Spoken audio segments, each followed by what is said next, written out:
Est-il vrai que Daniel a giflé Ayem? Ça, j'en sais rien. Je vais pas vous mentir, il était déjà sorti du jeu. Honnêtement, ça me surprendrait vraiment qu'il l'ait frappé, qu'il lui ait mis une tarte. C'est pas du tout le style de Daniel. Daniel est une personne qui a pu être en colère 2-3 fois dans le jeu.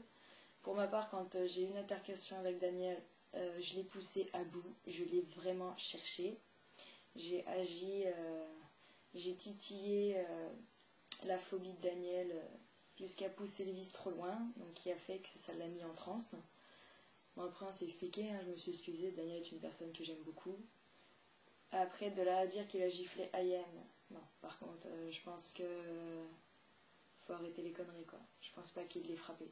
De toute façon, on a un règlement qui stipule clairement que si jamais un habitant frappe quelqu'un d'autre, on est viré d'office. Donc je pense que Daniel aurait giflé une femme en plus. On l'aurait su et il serait plus dans l'émission.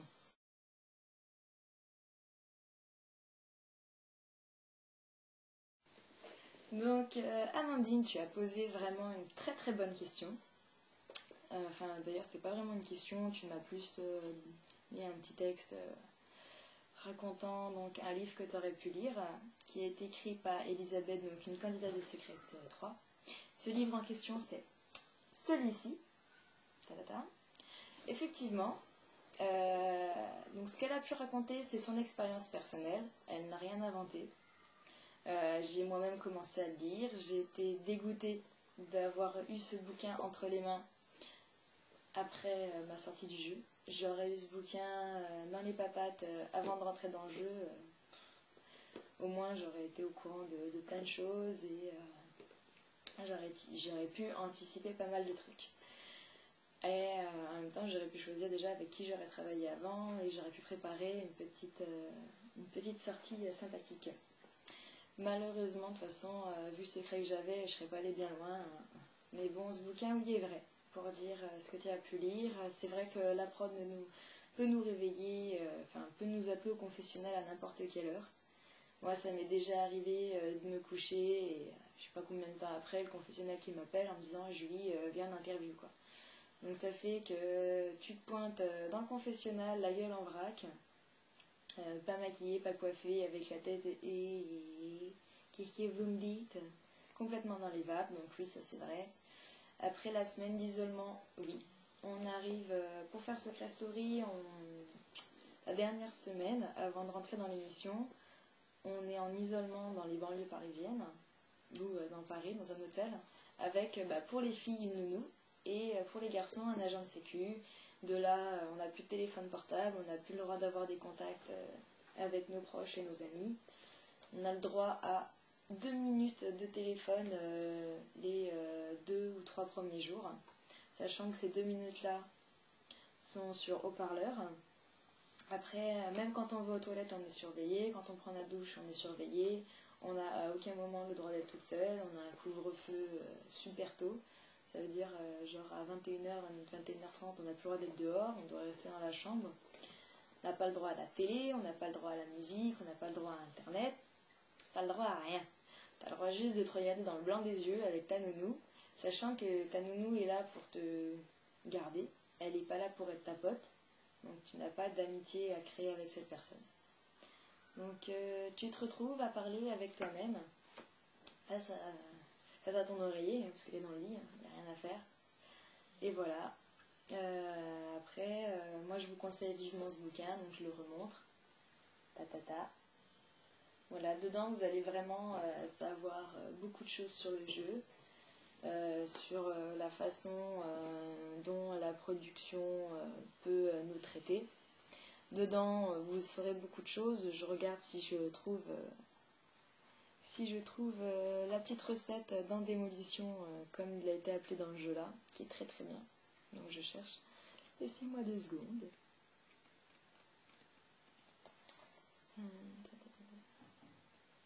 Voilà, elle est là.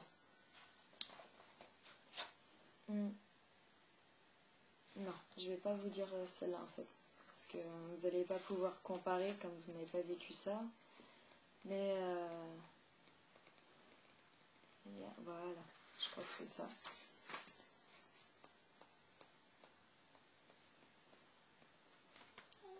je ne le trouve pas.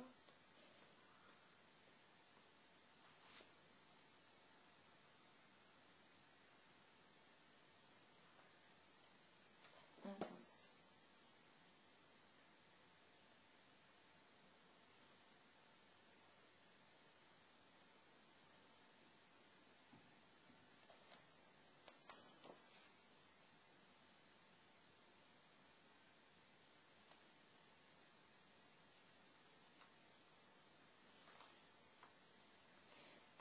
Je sais pas qu'est-ce que je vais pouvoir vous lire qui sera particulièrement intéressant, mais en fait, si je vais vous lire le principe d'endémolition, qui a été...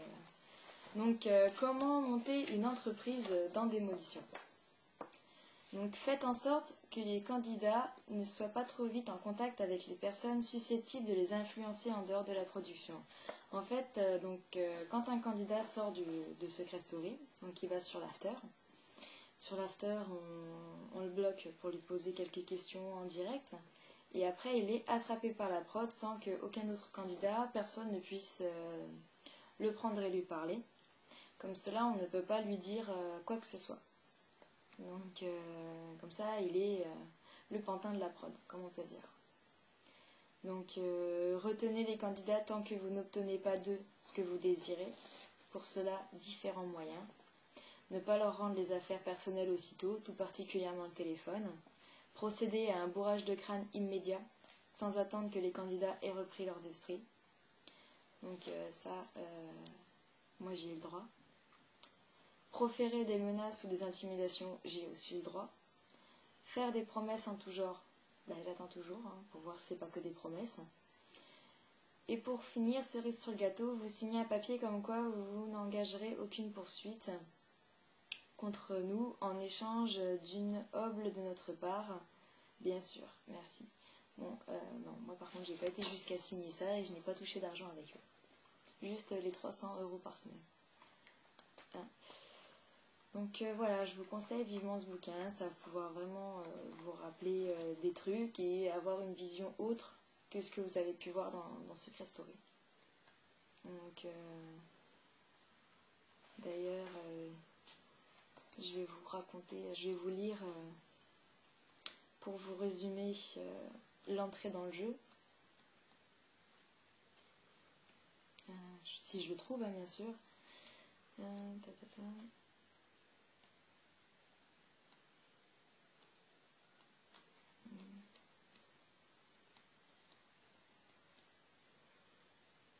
Voilà. Donc Endemol prend le contrôle. Qu'est-ce qu'il est arrivé aux candidats quand ils ont décroché leur place dans le casting? Laissez-moi vous le raconter. Donc ça, c'est Elisabeth qui a écrit ça. Les premiers jours à Paris, chaque candidat était logé dans un hôtel différent, situé de préférence aux abords de Paris ou en banlieue.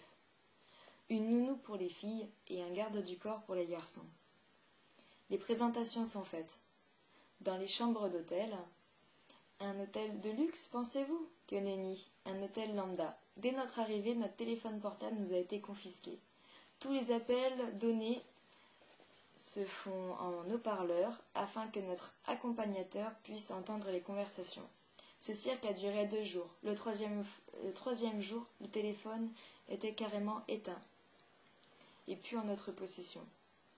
Si notre garde chiourne était sympa, il nous autorisait à passer des coups de fil en cachette, mais en sa présence. S'il ne l'était pas, le candidat n'avait alors aucun contact avec sa famille ou ses amis proches. Donc, en débarquant dans la chambre d'hôtel, j'ai trouvé une nounou assise sur le lit, mince alors. Je me suis dit, dormir à côté de quelqu'un que je ne connais pas, dans une si petite chambre, ça craint. Heureusement, belle comme un cœur et gaie comme un pinson, Jamélia était vraiment de bonne composition. Un amour de nana, on rigolait bien toutes les deux dans les rues de Paris, car durant ces 4 jours, nous avions l'autorisation de nous promener en ville, mais avec une casquette, lunettes noires, toujours en compagnie de notre garde du corps. Bon, ça c'était pour Secret Story 3. Pour ma part, si on voulait sortir de notre chambre d'hôtel, notre nounou devait appeler le chef de la sécurité, donc le fameux gorille qui m'a agressé. Et lui autorisait ou n'autorisait pas les sorties et il nous disait où est-ce qu'on avait le droit et combien de temps. Donc moi, comme j'étais en banlieue de Paris, à Porte de Bagnolet, j'avais le droit de sortir au centre commercial, donc je ne me rappelle plus du nom, je crois que c'était Auchan, quasiment tous les jours. Voilà. Après, aller se promener en ville, non, on n'avait pas le droit.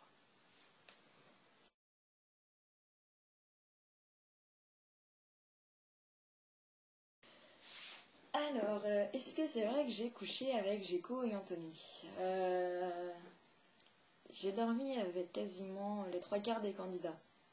Dormir ne veut pas dire coucher dans le sens sexuel.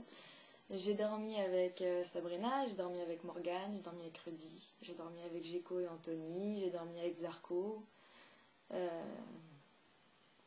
Il ne s'est jamais rien passé. Même pas une caresse, même pas un bisou. Je n'ai, à part avoir embrassé Morgane et Marie sur la bouche, je n'ai embrassé personne d'autre. Je faisais des massages, c'est vrai. Comme mon copain a dit que j'étais une personne qui massait très très bien, mon ex le pensait également. Du coup, comme je suis quelqu'un de gentil, j'ai donc proposé à certains candidats de leur faire des massages. Donc du coup, j'étais devenue la masseuse attitrée. Tous les jours, tout le monde me demandait des massages. Donc du coup, voilà. Mais non, je n'ai couché avec aucun garçon. Je suis en couple encore une fois.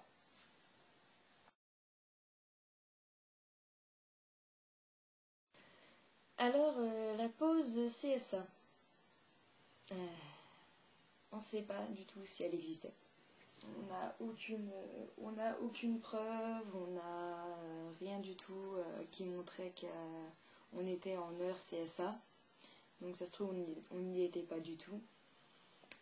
Après, on a une salle CSA. Alors, la salle CSA, qu'est-ce qui se passe dedans? Attendez, je réfléchis. Rien. En fait, la salle CSA est un endroit des plus, on va dire, macabres. Mais pas macabre dans le sens c'est noir, c'est gris, il y a des têtes de mort et autres. C'est macabre dans le sens où, voilà, c'est une pièce en placo, même pas finie d'être peinte, et il n'y a rien. Il n'y a rien dedans, c'est une pièce vide. Même les prisons, c'est plus gai à côté. Il n'y a rien du tout dans cette salle à part une caméra. La caméra, c'est la caméra de sécurité. Elle est là uniquement pour s'assurer qu'on ne va pas se suicider dans cette salle. Et après, il ne peut rien se passer dedans, dans le sens où tu n'as le droit que d'aller à un dans cette pièce. Donc aller tout seul, s'enfermer dans une pièce sans meubles, sans rien, mal peinte, c'est pas terrible. Dans ces cas-là, je préfère m'isoler et aller me foutre dans mon lit, pour ma part. Voilà.